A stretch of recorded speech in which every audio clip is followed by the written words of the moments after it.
My daughter bought her first condo at age 24. Hi everyone, follow me. This is Uncle Paul here. Better wealth, better life, start from you. The content for this video covers how we influenced her to start her first property early, how she gotten the money and did the loan, the purchasing steps, safety measures, lastly the summary of the entire video. Before we continue this video, this is my disclaimer. I am no property agent doing any property selling and do not take credit for the images. The video is solely for entertainment purposes and is made from my own life experience. Below are our views. Singapore aims to grow its population to 6.9 million in 2030 despite limited land space. Land price and construction price are not cheap. Cooling measures are here to curb the increase in property price so that it can go up gradually. Singapore property price increased together with inflation. I am not bluffing my daughter. Just look at the graph. Do not time the property market. Singapore property index behavior works differently compared to other countries. Many thanks to Singapore. During my daughter's university, we share our property journey to her. How top dollars can be made from Singapore property. China got their China dreams. I would say we got our Singapore dream. So she save up and decide to go for it. To the others, buying property is a big commitment. Property planning and budgeting are necessary to prevent over-leveraging. She managed to get an overall budget of 1 million from her saving, CPF, bank loan, land from parent, and very lucky that she inherited a lump sum from her grandparent. For those that have no money to support, you can consider below table. Start now and do your budgeting early. Set a target to save 100k in 3 to 4 years. Then to revisit budgeting quarterly and make adjustments along the way. Spend only the needs and save up the rest. Always pay your debt first and go for compound interest investment. Save up for emergency fund. Take public transport and eat cheaply. Remember, suffer first and enjoy your fruit later.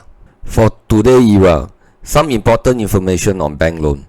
For fixed income personnel, you will need to work for 6 months and the bank will assess you based on your income, LTV, TDSR, your liability, CPF and tax return. As advised from the bank, for freelance personnel will be more jialat and challenging.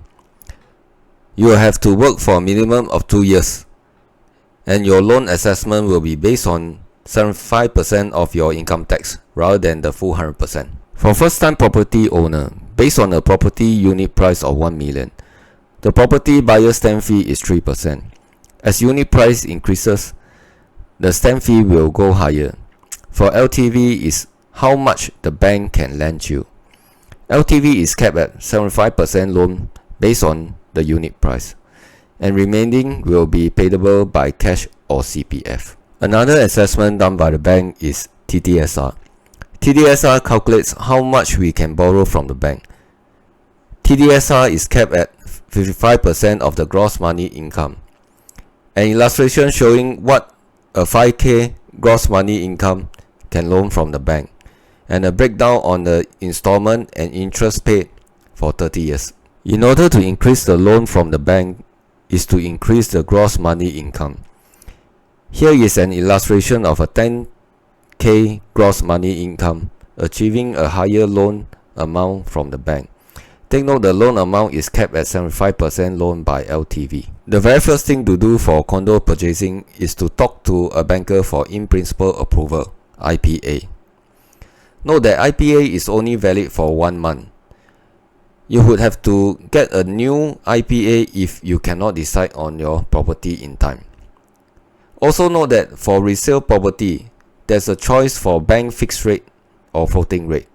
As for new launch, only bank floating rate is allowed. We visited a few banks for IPA and narrowed down to 2 offers. One was 550k 2-year fixed at 3.45%. Another one is 550k 1-year fixed at 3.25% with the option to reprice after that. Another method of taking higher loan from the bank is done by showing fund to the bank. There are two offers given by the bank. One is 850k 2-year fixed at 3.38%, show fund of 531k. Another one is 850k 2-year fixed at 3.38%, deposit 160k for 4 years in the bank, fixed deposit. To explain further on show fund will require to show and keep the fund within the bank. Do know that all offers will differ depending on the economic and bank. After comparing between the offers for IPA, we choose bank's offer of 3.25% with the option to reprice after 1 year. After securing the IPA, the next step is to look for liquid fund. In total, our family has an estimate amount of 456k. The next step is to look for possible condo option through a property agent. After many tiring condo viewing and offering, we narrow down to 4 options. Condo A, 2 bed 2 bath, asking 1.15 million. Condo B, 2 bed 2 bath, asking for 1.2 million. Condo C, 1 bed 1 study, asking for 900k. Condo D, 1 bed 1 study, asking for 950k. Actually, we wanted condo A or B, as it was bigger in size, but seller don't accept any negotiation. As for condo C, it didn't have a good location. After much consideration, our advice to her was to start small, so she chose condo D. In the end, she paid 956k as there was competition for the unit. To secure the unit from the seller, buyer need to fill up 2 forms. One is offer to purchase form, a check of 1% to 4% of the price of the property payable to the seller. Another form is option to purchase. Once the seller decides to accept the check, option to purchase will take effect. Once you have committed to a condo, the process to purchase the condo will start. The entire process for purchasing a condo starts when the option to purchase is signed by both parties. It takes an average of 12 weeks to complete. It will also require the help of a lawyer. The cost for buying a condo don't stop here.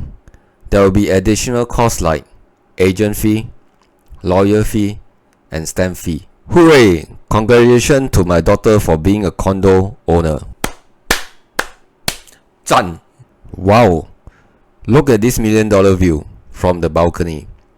What do you think? Is it worth buying? After purchasing the condo, safety measure cannot be overlooked as you never know what will happen tomorrow. You need insurance for home loan and fire protection, LPA, will, and CPF nomination. LPA is important as it allows the donee to make decisions on behalf of the donor on personal welfare, property, and affair matter. Without LPA, the process of making a decision on behalf of the donor will be complicated and need to go through a long court order. LPA will be void if the donor passes away. Writing a will through a lawyer, do it early. A will is a legal document that expresses how you want your wealth and asset to be distributed after your death. Avoid family conflict and have a peace of mind that your wishes will be honored. Without a will, the claiming of the wealth and asset will be complicated and need to go through long court order. Do CPF nomination earlier. You have the flexibility to decide who should receive your CPF saving upon your demise. Your nominees will also receive your CPF saving quickly with no fee charges. It was lucky that my daughter inherited a fair bit of money to have a head start for her property journey. Our belief on Singapore property are as follows. Property is a safe haven kind of investment. It appreciates together with inflation through time. Do not time the property market. Before committing to a property, we need to calculate the amount of money we have, how much we can loan, and the sustainability of the loan after purchase. To make the property journey materialize, we need to plan ahead and set our goal early. Be frugal and save up. Get asset and not liability. Pay for our needs not our wants. Work hard when we are young and enjoy the fruit of our labor when we are older.